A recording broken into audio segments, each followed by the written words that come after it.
Bismillahirrahmanirrahim. Assalamualaikum warahmatullahi wabarakatuh. Alhamdulillahirabbil alamin wa bihi nasta'inu ala umuri dunya waddin. Sayyidina Muhammadin wa ala alihi wa sahbihi ajmain. Rabbi shrahli sadri wa yassirli amri wahlul 'uqdatam min lisani yafqahu qawli. Bismillahi masyaallah. La yasukul khaira illallah. Bismillahi masyaallah. La yasrifus su'a illallah. Bismillahi masyaallah. Maka min nikmatin faminallah. Bismillahi masyaallah. La haula wala quwwata illa billahil aliyyil azim.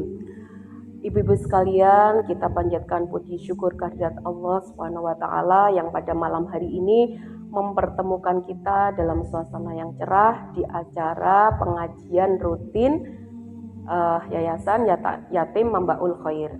Semoga kita senantiasa diberikan rahmat dan juga keridhaan Allah ya, dan juga keluasan rizki bagi kita dan juga anak-anak cucu kita.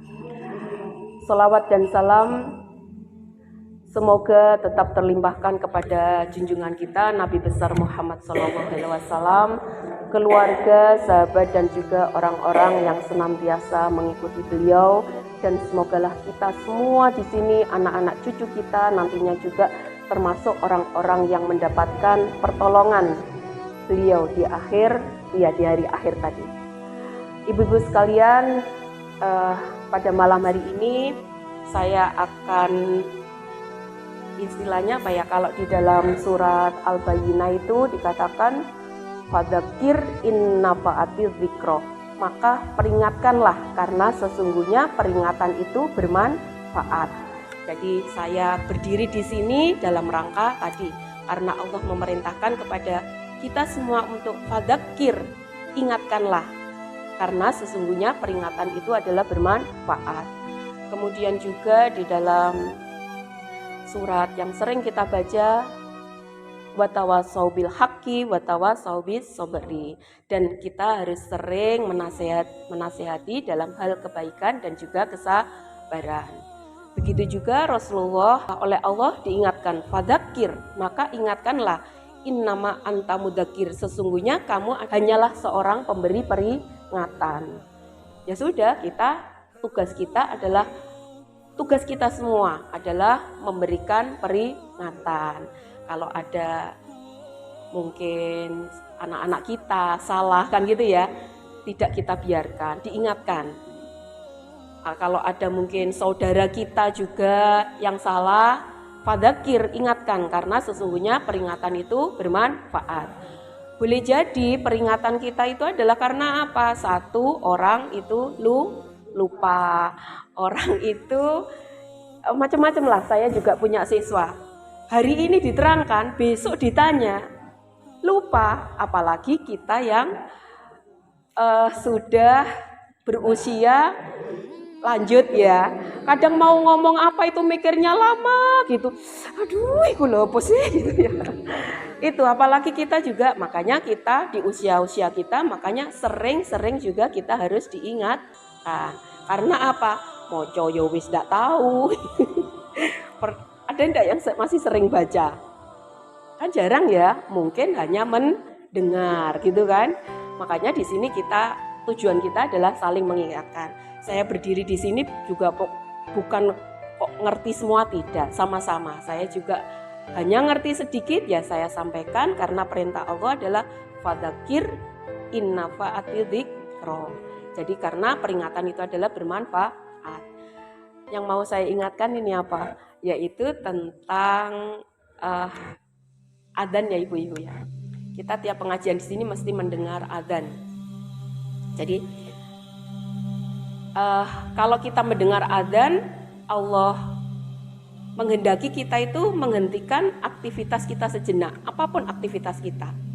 Karena itu merupakan panggilan Allah kan ya, seruan Allah yang harus kita jawab. Sholat itu adalah syaratnya adalah tepat waktu, itu artinya bukan ya memang yang utama. Kalau mendengar adzan jamaah itu adalah yang utama.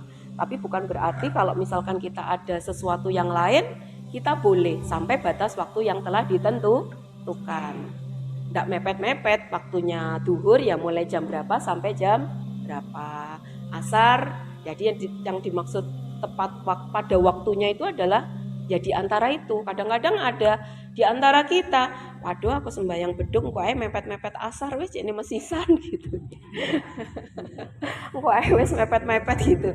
Itu yang kita usahakan kita memang tepat waktu ya, tapi kalau memang kita ada udzur boleh selama batas waktu yang ditentukan. Di sini hadis yang diriwayatkan di Sahih Muslim, kemudian Sunan Abu Dawud dan Sunan At-Tirmidzi yang dari Abdullah bin Amr, dia mendengar Nabi Shallallahu Alaihi Wasallam bersabda yang artinya, jika kalian mendengar muadzin maka ucapkanlah sebagaimana yang ia ucapkan. Kemudian bersolawatlah untukku, karena barang siapa yang bersolawat untukku sekali, maka dengannya Allah akan bersolawat untuknya 10 kali. Kemudian mintalah al-wasilah kepada Allah untukku, ia adalah sebuah tempat di surga yang tidak diraih kecuali oleh seorang hamba di antara hamba-hamba Allah. Dan aku berharap ia adalah aku. Barang siapa memintakan untuk wasilah kepada Allah, maka dia layak mendapat syafaatku. Jadi ketika kita mendengar adzan, lebih baik kita berhenti. Kadang-kadang kita dengar adzan mandek, ngajine mandek tapi omong dewe. Itu yang salah. Harusnya kalau mendengar adzan, Allahu Akbar, kita jawab sesuai dengan bunyinya. Kita jawab kecuali pada bacaan apa? Hayya 'alas sholah sama hayya 'alal falah. Kita bilang la haula wala quwata illa billah. Itu jawaban kita. Kemudian setelah kita mendengar adzan, apa? Kita disunahkan juga untuk berdoa. Ibu-ibu saged sedaya nggih?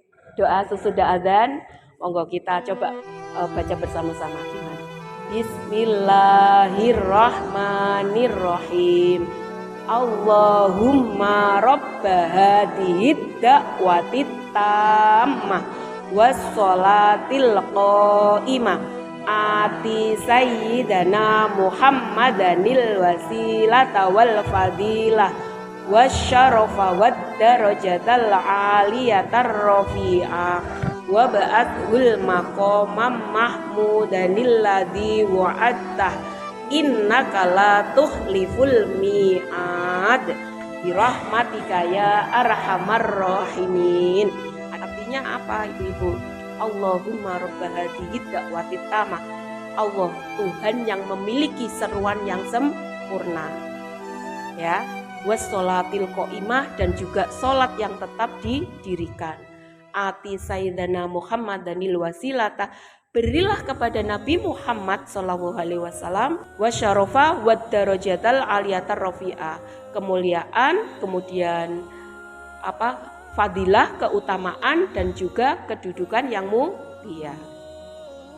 Wa ba'asul maqam mahmudal ladzi wa'atah, dan kembalikanlah beliau, nanti dibangkitkanlah beliau, dibangkitkan dalam keadaan yang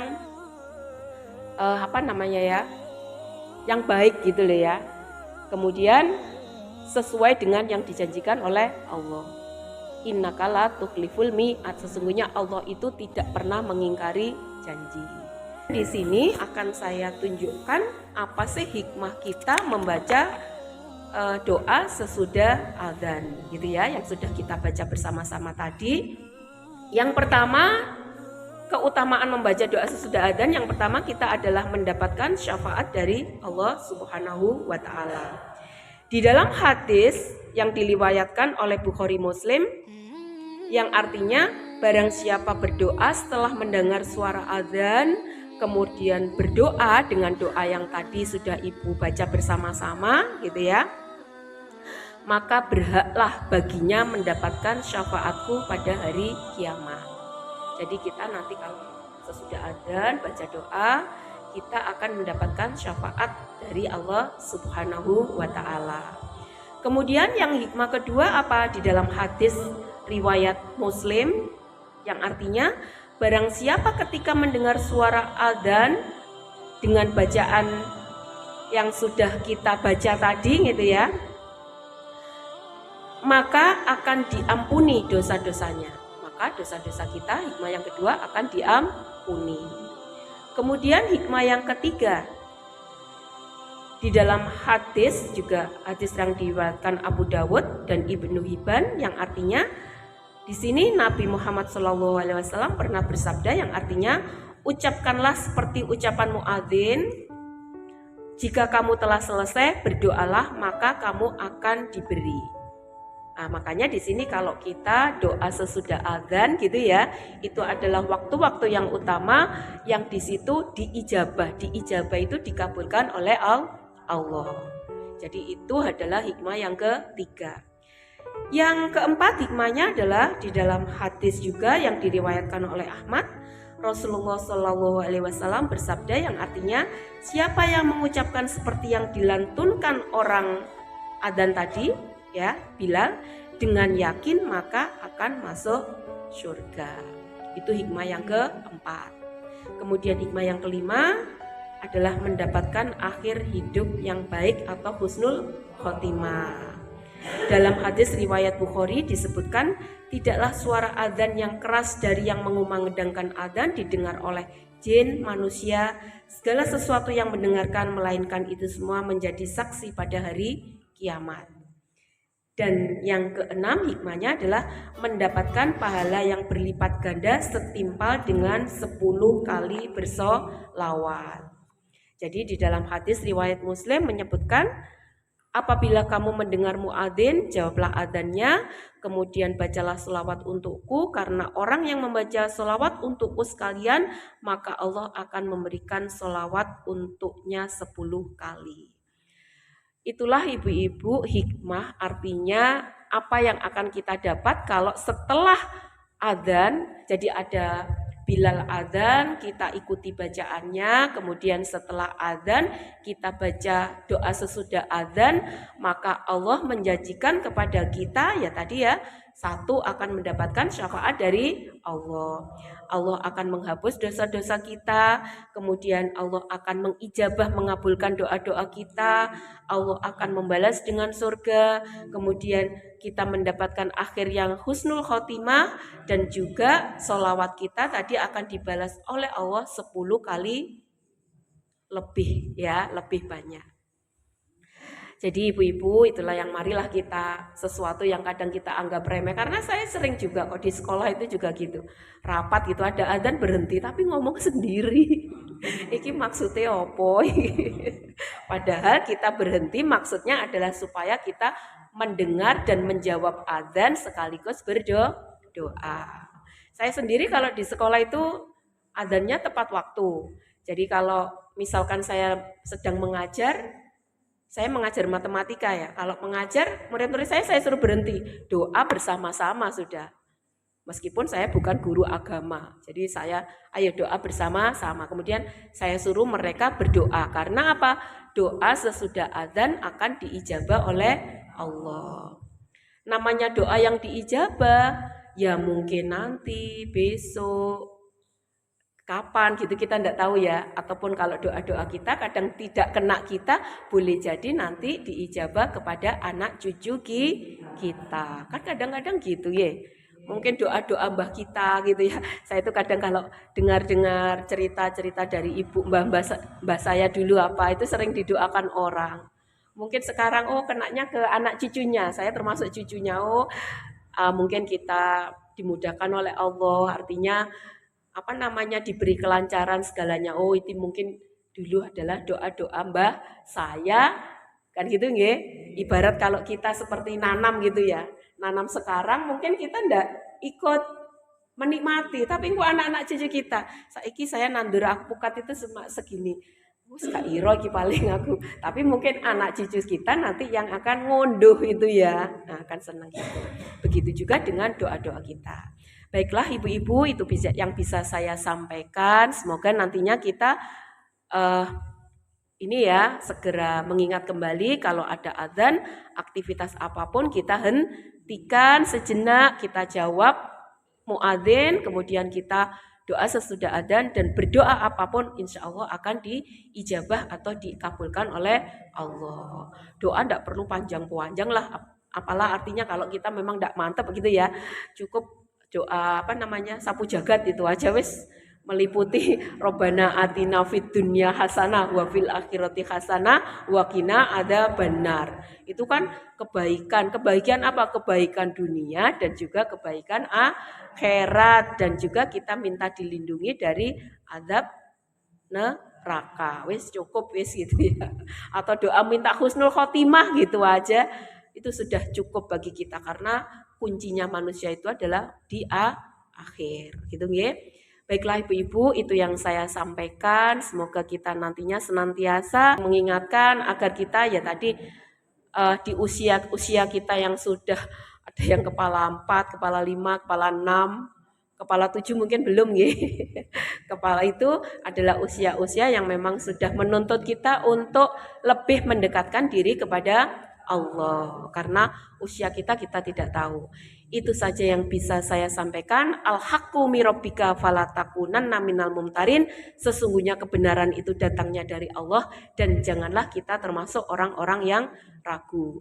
Ihdinas siratal mustaqim. Assalamualaikum warahmatullahi wabarakatuh.